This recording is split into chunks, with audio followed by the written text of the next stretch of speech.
The Missouri State Penitentiary sits on the edge of Jefferson City, pressed against the Missouri River and surrounded by neighborhoods that grow closer every decade. By the early 1980s, the prison is already old. It opens in 1836. Its walls predate electricity, modern surveillance, and the idea of internal intelligence units. What remains inside is not a single failure, but a system that allows patterns to form without being seen. This story is not about one dramatic breakout. It is about repetition. It is about inmates leaving in different ways, at different times, under different circumstances, and the institution failing to connect them.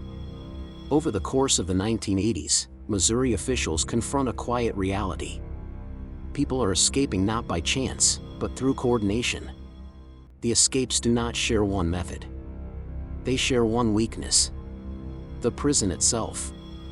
If stories like this matter to you, consider subscribing, because what follows shows how a system breaks long before anyone admits it. Missouri State Penitentiary is overcrowded by the late 1970s. Designed for fewer than 2,000 men, it routinely holds far more.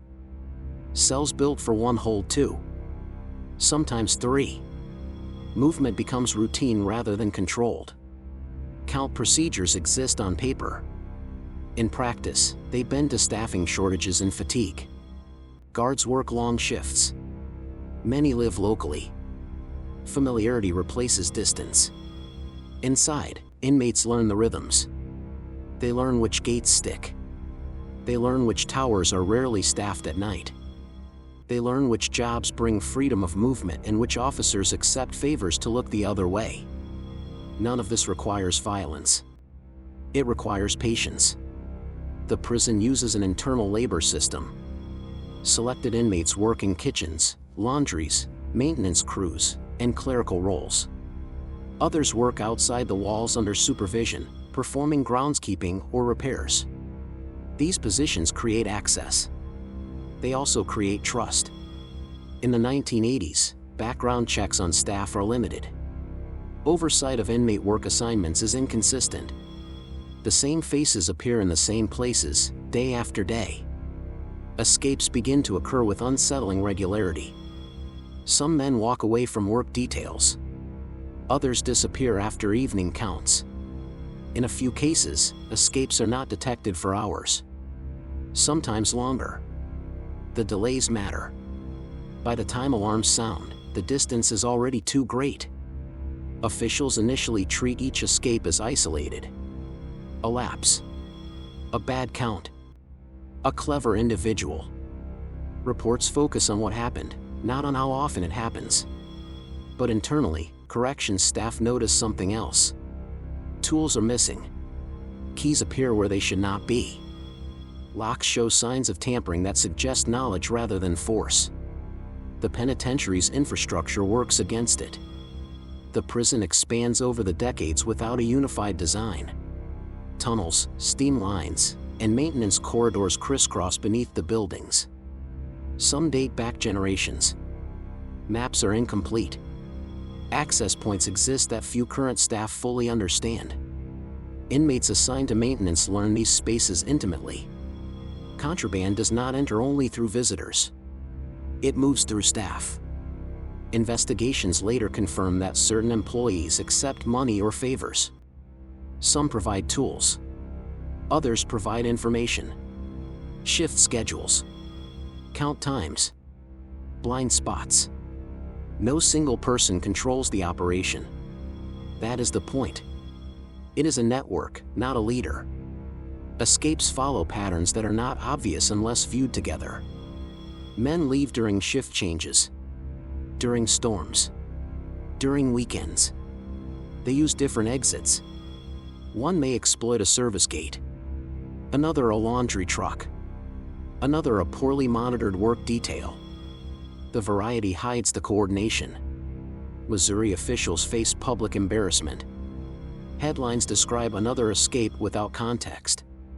Residents near the prison grow uneasy. Each incident prompts brief outrage, then fades. Inside the Department of Corrections, reports accumulate. Audits note deficiencies. Recommendations are made. Few are fully implemented. Guards fail to notice the patterns because the system does not encourage pattern recognition. Information stays siloed. One shift does not always brief the next. Incidents are logged, not analyzed. Intelligence units are small and reactive. There is no centralized escape analysis team. Each escape is closed once the inmate is recaptured or disappears from immediate concern. Some escapees are caught within days. Others are found months later in different states. A few remain unaccounted for long enough to fuel speculation, but records show most eventually re-enter custody through arrests elsewhere. What matters is not their success. It is the time they have. Inside the prison, word spreads quietly. Not everyone escapes. Only those who follow rules. Those who do not draw attention. Those who accept discipline in exchange for opportunity. This is not chaos. It is order, imposed from below. Missouri State Penitentiary has faced escapes before. The difference in the 1980s is frequency combined with subtlety. There are no mass riots. No explosions. No gunfire.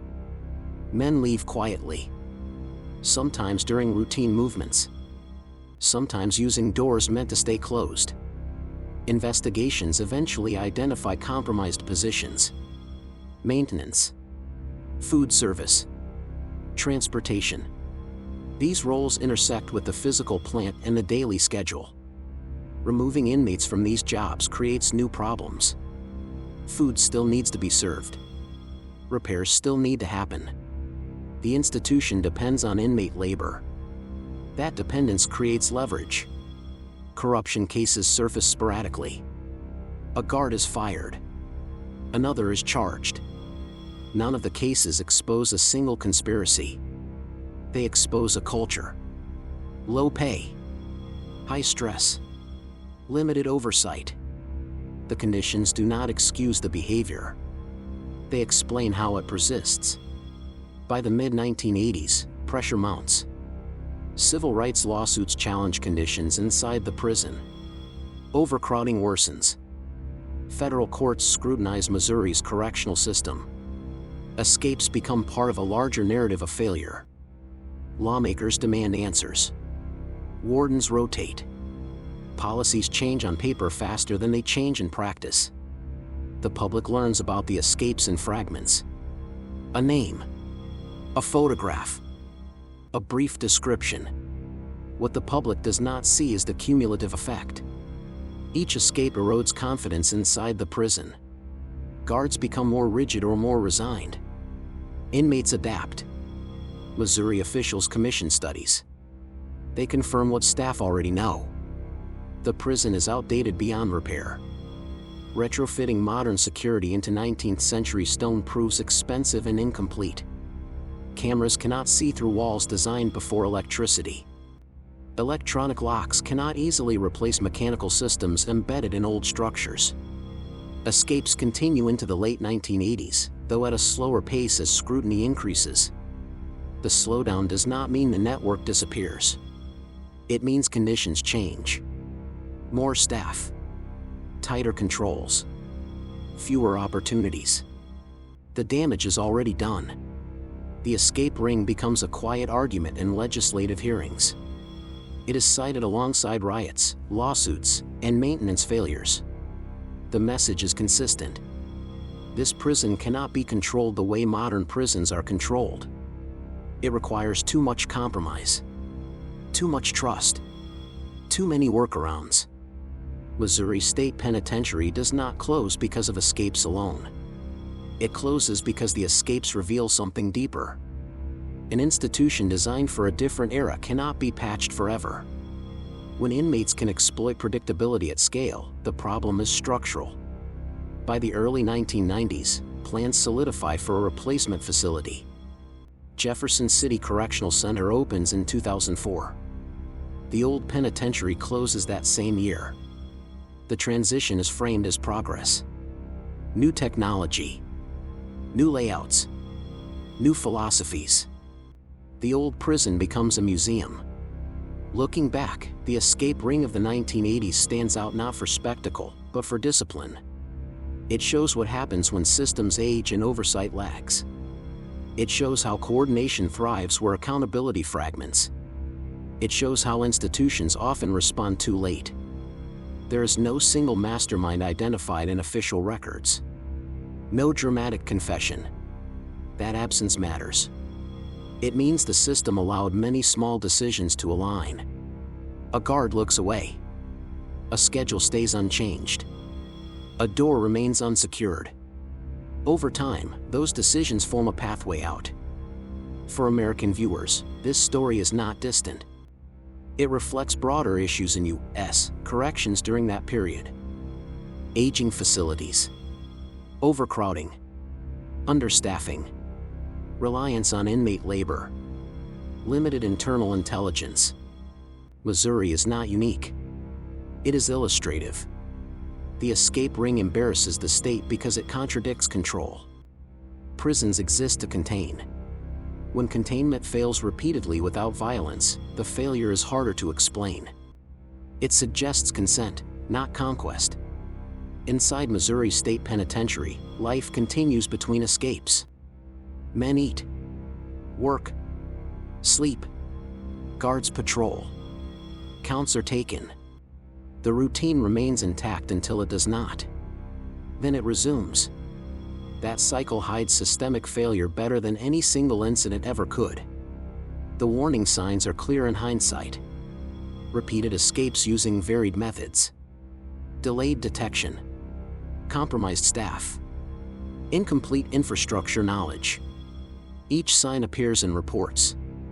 None alone forces closure. Together, they should have. Missouri ignores the warning longer than it should. Not out of malice. Out of inertia. Large systems resist admitting obsolescence. The cost of replacement seems higher than the cost of risk. Until the risks accumulate.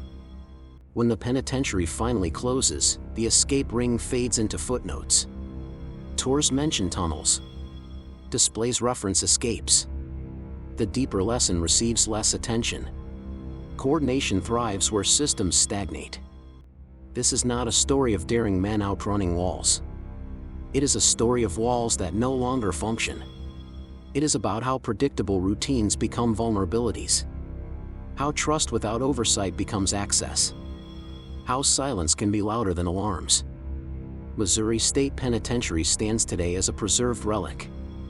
The cells are empty. The doors no longer open. But the lessons remain current. Systems fail gradually, then suddenly. Escapes are symptoms, not causes. The 1980s escape ring does not collapse the prison overnight. It exposes it. Piece by piece. Exit by exit. Until the question is no longer how men got out, but why the institution could not stop them. If you think this story was intense, the next one will leave you speechless. Subscribe for more true crime stories that'll keep you on the edge of your seat.